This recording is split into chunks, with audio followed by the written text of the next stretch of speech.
कुछ लोगों ने अपनी पर्सनल लाइफ की प्रॉब्लम्स को प्रोफेशनल लाइफ में कभी नहीं आने दिया।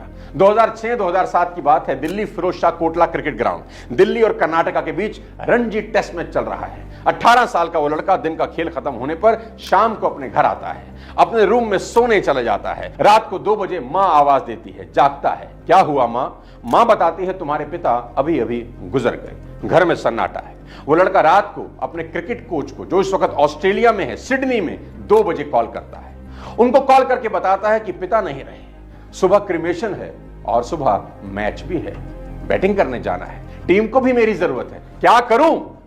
कोच ने शायद वही कहा होगा जो कृष्ण ने गीता में अर्जुन से कुरुक्षेत्र में कहा, that your personal emotions cannot come in the way of you performing your duties. और वो लड़का सुबह अपने पिता के मृत शरीर को घर में छोड़कर खेल के मैदान में उतरता है, बैटिंग करता है, 90 का स्कोर बनाता है, मैन ऑफ द मैच बनता है और वहीं से दिल्ली के निगम बोध घाट पर क्रिमेशन ग्राउंड पर जाता है, पिता का अंतिम संस्कार करता है। जी हां, आप ठीक सोच रहे हैं, मैं विराट कोहली की ही बात कर रहा हूं।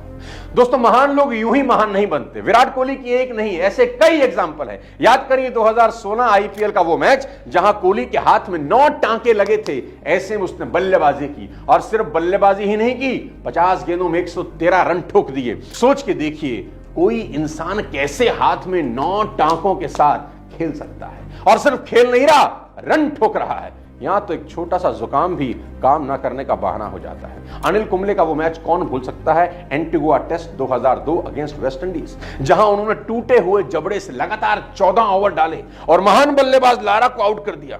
14 लगातार ओवर टूटे हुए जबड़े से। साथियों, ये मजाक तो नहीं है, कमाल है ना। उनको बैंगलोर जाना था सर्जरी के लिए, पर वो नहीं गए और गेंदबाजी करते रहे।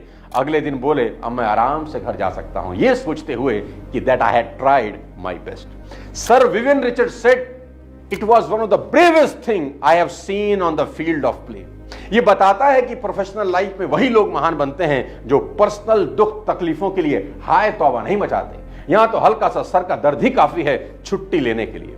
दोस्तों, विराट कोहली और अनिल कुंबले जैसी डेडिकेशन जब आपके काम को लेकर आपको होती है, कोई भी पर्सनल प्रॉब्लम आपको आपका कर्म करने से नहीं रोक सकती। आप इतिहास में अमर हो जाते हैं और इतिहास आपकी शौर्य गाथा सुनहरे अक्षरों में लिखता है। दोस्तों, ऐसे भी लोग इस दुनिया में हुए हैं जिन्होंने अपनी जान तक गंवा दी अपना कर्म करते हुए। कल्पना चावला को आप कैसे भूल सकते हैं? अंतरिक्ष में जाने वाली पहली भारतीय महिला कल्पना चावला की मौत 1 फरवरी 2003 को अंतरिक्ष से वापस लौटते हुई। कल्पना अक्सर कहा करती थी कि मैं अंतरिक्ष के लिए ही बनी हूं, हर पल अंतरिक्ष के लिए बिताया और इसी के लिए मरूंगी। यह बात उनके लिए सच साबित हुई। कोलंबिया डिजास्टर स्पेस दुर्घटनाओं की सबसे बड़ी त्रासदियों में से एक है। 1 फरवरी 2003 को नासा का अंतरिक्ष यान कोलंबिया अपने स्पेस ट्रेवल के बाद 7 क्रू मेंबर्स के साथ पृथ्वी पर लौट रहा था। पृथ्वी पर लौटते हुए कोलंबिया वायुमंडल में प्रवेश करते ही दुर्घटना का शिकार हो गया। लोगों ने आसमान से आग का गोला धरती पर गिरते हुए देखा। देखते ही देखते अंतरिक्ष यान और उसमें सवार 7 यात्रियों के अवशेष टेक्सास नामक शहर पर बिखरने लगे। यह घटना पृथ्वी से मात्र 63 किलोमीटर की ऊंचाई पर हुई। जब यान धरती के बिल्कुल नजदीक था, इस दुर्घटना में सभी 7 क्रू मेंबर्स मारे गए। नासा ने अंतरिक्ष शटल उड़ानों को अगले 2 साल के लिए निलंबित कर दिया और जांच से पता चला फोम का एक बहुत बड़ा टुकड़ा शटल के बाहरी टैंक से टूट गया और स्पेसशिप का विंग भी इसके कारण टूट गया था। बाद में पता चला बाएं विंग में एक छेद के कारण बाहरी वातावरण से गैसें शटल के अंदर बहने लगी। इससे सेंसर खराब हो गए और आखिर में कोलंबिया सभी अंतरिक्ष यात्रियों के साथ नष्ट हो गया। दोस्तों, ऐसे रूमर भी हैं कि नासा को फोम के साथ समस्या होने के बारे में पहले से जानकारी थी।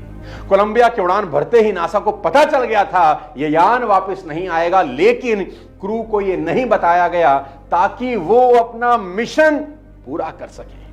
ये अंतरिक्ष यात्री तो सितारों की दुनिया में विलीन हो गए, लेकिन इनके एक्सपेरिमेंट्स का फायदा पूरे विश्व को जरूर मिल रहा है कि कैसे इन्होंने अपनी पर्सनल जिंदगी अपने कर्म के लिए कुर्बान कर दी। साथियों, बुरा ना मानना, यहां तो हालात ऐसे हैं कि आपका प्यारा सा कोमल सा दिल टूट गया, आप एक रिलेशनशिप में थे, उसमें प्रॉब्लम आ गई, वो तुम्हें छोड़ के चलेगी, तुम्हारा कॉल नहीं उठा रही, तुम अकेले रह गए, तुम्हें अच्छा खासा सेटबैक हो गया, अब तुम देवदास बने घूम रहे हो, शराब आपका साथी बन गया, कुछ करने का मन नहीं कर रहा, ऑफिस में काम मिला जो पूरा करना था नहीं किया क्योंकि मन बड़ा उदास है, दुख भरे गाने सुन रहे हैं अरिजीत सिंह के, तुम्हें एक ऐप बनानी थी नहीं बनाई, एसी डिलीवर करना था नहीं किया, मीटिंग मीटिंग करनी थी, टारगेट पूरे करने थे, नहीं किए, क्योंकि आपके पर्सनल इमोशंस हावी हो चुके हैं। हमेशा याद रखें कि आपकी पर्सनल लाइफ की प्रॉब्लम की परछाई आपकी प्रोफेशनल जिंदगी पर कभी नहीं पड़नी चाहिए। लिख के रख लो इस लाइन को अपनी दीवार पर कि personal emotions cannot come in the way of you performing your duties. और ये किसी को दिखाने के लिए नहीं करना, खुद के लिए करना है, क्योंकि यहां अगर जीत गए तो अपनी ही नजर में महान बन जाओगे। कोई भी बात, कोई परेशानी तुम्हारे रास्ते से तुम्हें कभी नहीं हटा सकेगी।